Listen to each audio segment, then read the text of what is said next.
সম্পর্কের পথটা সবসময় মসৃণ হয় না। কখনো কখনো এমন একটা কঠিন সময় আসে যখন আপনার সবচেয়ে প্রিয় মানুষটি হঠাৎ করেই আপনার সাথে কথা বলা বন্ধ করে দেয়। এই পরিস্থিতি যে কতটা যন্ত্রণাদায়ক তা কেবল সেই জানে যে এর মধ্য দিয়ে যাচ্ছে। যাকে আপনি জীবনের সবচেয়ে বেশি গুরুত্ব দেন, যার একটি মেসেজ বা ফোনের জন্য আপনি চাতক পাখির মতো দিনরাত অপেক্ষা করেন, সেই মানুষটির এই নীরবতা বুক ফেটে কান্না আসার মতো কষ্টের। তবে মনে রাখবেন, এই পরিস্থিতিতে আবেগপ্রবণ হয়ে ভুল কিছু করা যাবে না। অস্থিরতা বা হতাশায় ডুবে আমরা এমন অনেক কাজ করে ফেলি যা পরিস্থিতিকে ভালোর বদলে আরও জটিল করে তোলে। কিন্তু আপনি যদি একটু বুদ্ধিমত্তা আর মনস্তাত্ত্বিক কৌশল ব্যবহার করেন, তবে আপনার পার্টনার নিজেই অনুভব করতে শুরু করবে যে সে তার জীবনের অমূল্য কিছু হারাতে চলেছে। এমন কিছু উপায় আছে যা প্রয়োগ করলে সে নিজেই আপনার সাথে কথা বলার অজুহাত খুঁজবে। চলো আজ সেসব কৌশল নিয়ে বিস্তারিত জানি। প্রথম পদক্ষেপ, তাকে পর্যাপ্ত স্পেস বা মানসিক স্বাধীনতা দিন। যখন কেউ কথা বলা বন্ধ করে দেয়, আমাদের প্রথম প্রতিক্রিয়া হয় বারবার ফোন করা, বারবার মেসেজ করা। আমরা ভাবি একটু জোরাজুরি করলেই হয়তো সে কথা বলবে, কিন্তু বাস্তবতা ঠিক উল্টো। এই সময়ে সবচেয়ে কার্যকর কাজ হলো তাকে কিছুটা সময় দেওয়া। এর মানে এই নয় যে আপনি পুরোপুরি নিজেকে আলাদা করে ফেলছেন, বরং তাকে তার নিজের মতো থাকার, চিন্তা করার এবং মন শান্ত করার সুযোগ দিচ্ছেন। আপনি যখন তাকে স্পেস দেবেন, তখন সে আপনার অভাব অনুভব করার সুযোগ পাবে। মানুষ সাধারণত চাপের মুখে থাকলে সঠিক সিদ্ধান্ত নিতে পারে না। তাকে একা ছাড়লে তার ভেতরের রাগ বা অস্থিরতা ধীরে ধীরে থিতিয়ে আসে।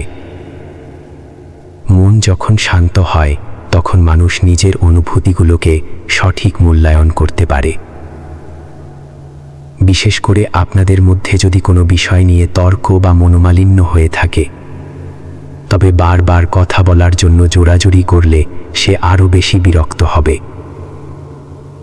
আপনার এই পুশ করাটা তাকে আপনার থেকে আরও দূরে ঠেলে দিতে পারে। ফলশ্রুতি সমস্যা মেটার বদলে জেদ আরও বেড়ে যায়। তাই তাকে তার আবেগগুলো সামলানোর সুযোগ দিন। যখন তার মস্তিষ্ক শান্ত হবে, সে নিজেই বুঝতে পারবে যে আপনাদের সম্পর্কের টানটা আসলে কতটা গভীর। আর তখনই সে আবার আপনার সঙ্গে যোগাযোগ করতে প্রস্তুত হবে। মনে রাখবেন, স্পেস মানে বিচ্ছেদ নয়। স্পেস মানে হচ্ছে তাকে তার আবেগের সাথে নিজে নিজে লড়াই করার সুযোগ দেওয়া। আর এই লড়াই থেকেই সে আপনার আসল মূল্য বুঝতে পারবে। দ্বিতীয় কৌশল, যোগাযোগ রাখুন, তবে তা হোক অত্যন্ত সীমিত। আপনার পার্টনার যদি কথা বলতে অনিচ্ছুক হয়, তবে পরিস্থিতি স্বাভাবিক করার আরেকটি পদ্ধতি হল সীমিত যোগাযোগ বা লিমিটেড কন্ট্যাক্ট। এর মানে হল আপনি তার সঙ্গে কেবল অত্যন্ত প্রয়োজনীয় কথাবার্তায় সীমাবদ্ধ থাকবেন। সাধারণত যখন প্রিয় মানুষ কথা বলা বন্ধ করে দেয়, তখন রাগ বা অস্থিরতা আসা খুব স্বাভাবিক। কিন্তু এই সময়ে বেশি কথা বলা বা আবেগের বিস্ফোরণ ঘটানো পরিস্থিতিকে আরও খারাপ করতে পারে। তাই আপনার কথা এবং আচরণ হোক অত্যন্ত সংযমী। সীমিত কথাবার্তার সুবিধা হলো আপনার পার্টনারের মনে এই বার্তা যাবে যে তারই কথা না বলার আচরণে আপনি ভেঙে পড়ছেন না। আপনি আপনার আবেগকে নিয়ন্ত্রণ করতে জানেন। কিভাবে করবেন? সে যদি কোনো প্রয়োজনীয় কথা বলে, তবে খুব ছোট করে উত্তর দিন, আচ্ছা ঠিক আছে। সে সে যদি আপনার মেসেজের উত্তর না দেয়, তবে অতিরিক্ত প্রতিক্রিয়া দেখানোর বা ঝগড়া করার প্রয়োজন নেই। হালকা হাসি দিয়ে বিষয়টা এড়িয়ে যান এবং নিজের মনকে অন্য কাজে ব্যস্ত রাখুন। আপনার এই সংযমী আচরণ তার কাছে একটি স্পষ্ট বার্তা পৌঁছে দেবে, তার নেতিবাচক আচরণ আপনার ওপর কোনো প্রভাব ফেলছে না। আর এই শক্তিশালী বার্তাই তার আচরণে পরিবর্তন আনতে বাধ্য করতে পারে। কেন এই কৌশল কাজ করে? সাধারণত যখন একজন পার্টনার কথা বলা বন্ধ করে দেয়, তার পেছনে একটা প্রচ্ছন্ন উদ্দেশ্য থাকে। সে চায় আপনাকে মানসিকভাবে কিছুটা কষ্ট দিয়ে বুঝিয়ে দিতে যে সে আপনার ওপর ভীষণ রাগান্বিত বা অসন্তুষ্ট। অনেক সময় আপনি নিজে থেকে সব মিটমাট করার চেষ্টা করলেও সে ইচ্ছে করেই পাথরের মতো নীরব থাকে, যাতে আপনি মানসিক চাপে পড়েন এবং অপরাধবোধে ভোগেন। আমাদের প্রেক্ষাপটে সম্পর্কের টানাপোড়েনে এই ইগো গেম বা জেদ ধরার বিষয়টি খুব বেশি দেখা যায়। এই কঠিন সময়ে সীমিত কথাবার্তা বা মেপে কথা বলার কৌশলটি জাদুর মতো কাজ করে। আপনার পার্টনার যখন দেখবে তার এই নীরবতা তাকে বিন্দুমাত্র বিচলিত করছে না, আপনি বরং আগের চেয়ে অনেক বেশি শান্ত এবং ভারসাম্যপূর্ণ, তখন তার নিজের চালই তার উপর উল্টে যাবে। সে বুঝতে পারবে আপনাকে অবজ্ঞা করে মানসিকভাবে ভেঙে ফেলা সম্ভব নয়। তৃতীয় কৌশল, নেতিবাচকতা বর্জন এবং ইতিবাচক মনোভাবের শক্তি। পার্টনার কথা বলছে না, এই পরিস্থিতিতে মনের ভেতর বিষণ্ণতা আর নেতিবাচক চিন্তা আসাটা খুব স্বাভাবিক। ও কি আর ফিরবে না? ও কি অন্য কারো সাথে কথা বলছে? এসব চিন্তা আপনার মাথা কুড়ে খাবে। কিন্তু মনে রাখবেন, আপনি যদি নেতিবাচকতার সাগরে ডুবে যান, তবে পরিস্থিতি সমাধানের বদলে আরও জটিল হয়ে উঠবে। এই সময়ে আপনার সবচেয়ে বড় অস্ত্র হল নিজের ওপর নিয়ন্ত্রণ এবং একটি ইতিবাচক মানসিকতা। যদি আপনার পার্টনার আপনাকে চাপে ফেলার জন্য ইচ্ছে করে দূরত্ব তৈরি করে, তবে আপনার চিৎকার চেঁচামেচি বা "তুমি আমায় পরোয়া করো না কেন" জাতীয় আহাজারি তাকে এক ধরনের পৈশাচিক আনন্দ দিতে পারে। সে ভাবতে পারে সে জিতে গেছে। তাই এই ফাঁদে পা দেবেন না, বরং অত্যন্ত মার্জিত এবং ইতিবাচক ভঙ্গিতে তাকে একটি বার্তা দিন। যেমন আপনি বলতে পারেন, আমি জানি তুমি এখন হয়তো কিছুটা বিরক্ত বা চিন্তিত। তোমার নিজের জন্য কিছুটা সময় দরকার, সেটা আমি বুঝি। যখনই তোমার মন শান্ত হবে এবং মনে হবে আমার সঙ্গে কথা বলা দরকার, আমি এখানেই আছি, তোমার সঙ্গেই আছি। এমন একটি পরিণত বার্তা আপনার পার্টনারকে অনুভব করাবে যে আপনি তার পরিস্থিতি বুঝছেন এবং তাকে তার আবেগকে গুছিয়ে নেওয়ার যথেষ্ট সম্মান ও সময় দিচ্ছেন। একজন ধৈর্যশীল ও বোঝার মানুষকে নিয়ে বেশিক্ষণ রাগ করে থাকা কারো পক্ষেই সম্ভব নয়। এটিই হলো সেই মাইন্ড ট্রিক যা তাকে আপনার প্রতি আবারও শ্রদ্ধাশীল করে তুলবে। চতুর্থ কৌশল, ব্যাক অফ বা আবেগীয় দূরত্ব তৈরি করা। চতুর্থ মনস্তাত্ত্বিক কৌশলটি হল নিজেকে কিছুটা গুটিয়ে নেওয়া বা ব্যাক অফ করা। এর মানে এই নয় যে আপনি ব্রেকআপ করছেন বা সম্পর্ক থেকে পুরোপুরি সরে যাচ্ছেন। এর অর্থ হল আপনার আবেগের তীব্রতা কিছুটা কমিয়ে দেওয়া। আপনি যখন সারাক্ষণ তার জন্য উপলব্ধ থাকেন, তখন সে আপনার অভাব বোধ করার সুযোগ পায় না। তাকে আপনার শূন্যতা অনুভব করতে দিন।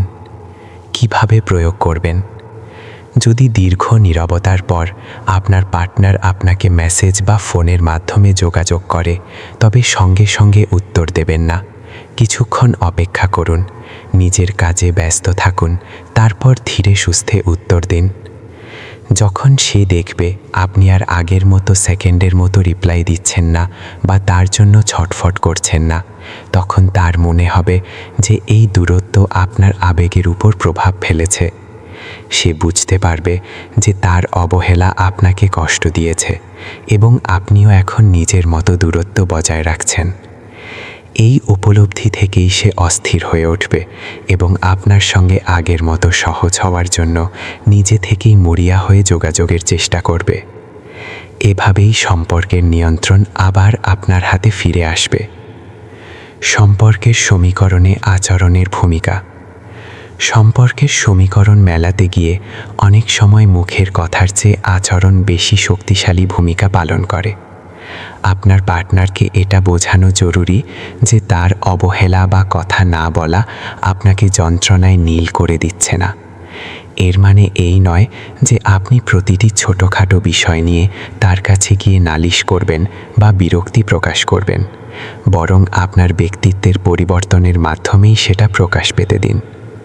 আগে যদি আপনি সব উদ্যোগ নিতেন, যেমন প্রথম মেসেজ করা, প্রথম কল দেওয়া কিংবা দেখা করার প্রস্তাব রাখা, তবে এখন সেই অভ্যাসে লাগাম টানুন। তাকে উদ্যোগ নেওয়ার সুযোগ দিন। সে যদি এগিয়ে আসে তবে ভালো, আর যদি না আসে তবে আপনিও যেচে পড়ে কোনো কদম বাড়াবেন না। মনে রাখবেন, বারবার যেচে যাওয়া মানে নিজের গুরুত্বকে সস্তা করে ফেলা। পঞ্চম কৌশল, নিজের সামাজিক জীবনে মনোনিবেশ করা। প্রিয় মানুষের নীরবতায় ভেঙে পড়াটা স্বাভাবিক, কিন্তু এই নাজুক সময়ে নিজেকে সামলে রাখাটাই আসল বীরত্ব। ব্যাক অফ স্ট্র্যাটেজি বা কিছুটা পিছিয়ে আসার কৌশলের মূল উদ্দেশ্য হলো এখন আপনাকে নিজের সামাজিক কার্যকলাপে বেশি মনোযোগ দিতে হবে। বন্ধু বান্ধব, পরিবার এবং নিজের ক্যারিয়ার বা পড়াশোনায় ডুবে যান। এতে আপনি শুধু নিজেকেই ব্যস্ত রাখবেন না, বরং আপনার পার্টনারের মনে এই ধারণার জন্ম দেবেন যে আপনি তাকে ছাড়াও যথেষ্ট সুখী এবং স্বাচ্ছন্দ্যে থাকতে পারেন। যখন সে দেখবে আপনি আর আগের মতো তার জন্য 24 ঘন্টা অ্যাভেলেবল বা সহজলভ্য নন, তখনই সে আপনার অভাব হাড়ে হাড়ে টের পেতে শুরু করবে। সে বুঝতে পারবে যে দূরত্বটা সে তৈরি করেছিল, এখন সেই দূরত্ব ঘোচাতে তাকেও আপনার জন্য অপেক্ষা করতে হচ্ছে। সহজলভ্য হওয়া বন্ধ করুন। নিজের সামাজিক পরিসরে সক্রিয় থাকুন এবং ছোটোখাটো মান অভিমানকে পাত্তা না দিয়ে উপেক্ষা করতে শিখুন। যদি দীর্ঘ নীরবতার পর আপনার পার্টনার হঠাৎ দেখা করার ইচ্ছা পোষণ করে, তবে সাথে সাথে গলে যাবেন না। সরাসরি মানা না করে একটু কৌশলে বা ধীরে বলুন যে এই মুহূর্তে আপনি বেশ ব্যস্ত আছেন এবং পরে কোনো এক সময় দেখা করা সম্ভব হবে। আপনার এই পরিমিত ব্যস্ততা তাকে বুঝিয়ে দেবে যে আপনি আর সব সময় তার মর্জির ওপর বসে নেই। তাকে আপনার সান্নিধ্য পাওয়ার জন্য এখন নতুন করে চেষ্টা করতে হবে, যা তাকে আপনার প্রতি পুনরায় প্রচণ্ডভাবে আকৃষ্ট করবে। এই কৌশলের সার কথা হলো, সব কিছু তার খেয়াল খুশি মতো চলবে না এবং আপনার সুখ বা আনন্দ শুধুমাত্র তার মর্জির ওপর নির্ভরশীল নয়। শেষ কথা, ধৈর্য আর আত্মসম্মানই আসল অস্ত্র। যখন সব চেষ্টা করেও আপনি সঙ্গীর মান ভাঙাতে ব্যর্থ হন, ঠিক তখনই এই মনস্তাত্ত্বিক কৌশলগুলো জাদুর মতো কাজ করে। এই পদক্ষেপগুলো আপনার আত্মসম্মান বজায় রাখতে এবং সম্পর্কে ভারসাম্য ফেরাতে সাহায্য করবে। মনে রাখবেন, সম্পর্কের এই কঠিন সময়ে আবেগের বশবর্তী হয়ে কিছু করবেন না। বারবার ফোন বা মেসেজ দিয়ে নিজেকে ছোট করবেন না। অভিযোগ না করে নিজের উন্নতির দিকে মন দিন। তাকে স্পেস দিন, কিন্তু নিজেও নিজের জীবন নিয়ে ব্যস্ত থাকুন। আপনার শান্ত, দৃঢ় এবং আত্মবিশ্বাসী আচরণই তাকে আপনার দিকে ফিরিয়ে আনবে। যে সম্পর্ক সত্যিকার অর্থে গভীর, তা সাময়িক দূরত্বে শেষ হয়ে যায় না। যদি আপনাদের বন্ধনটা আসল হয়, তবে এই নীরবতার পর একদিন সে নিজেই ফিরে আসবে। আর যদি না আসে, তাহলে বুঝে নিন সে আপনার জন্য ছিল না। তাই নিজেকে সামলে রাখুন, নিজের আত্মসম্মানকে সবচেয়ে উঁচুতে রাখুন, নিজের জীবনকে সুন্দর করে গড়ে তুলুন। কারণ আপনি যখন নিজের সেরা সংস্করণ হবেন, তখন কাউকে ধরে রাখতে হবে না, সে নিজেই থাকতে চাইবে। যদি আপনার জীবনে এমন কোনো পরিস্থিতির উদ্ভব হয়ে থাকে, তবে আপনার সেই অভিজ্ঞতা আমাদের কমেন্ট বক্সে শেয়ার করতে ভুলবেন না। আপনার গল্প হয়তো অন্য কাউকে সাহস যোগাবে। ভালো থাকুন, সুস্থ থাকুন, নিজেকে ভালোবাসুন। কারণ আপনি যত নিজেকে ভালোবাসবেন, অন্যরাও তত বেশি আপনাকে ভালোবাসতে বাধ্য হবে। ধন্যবাদ।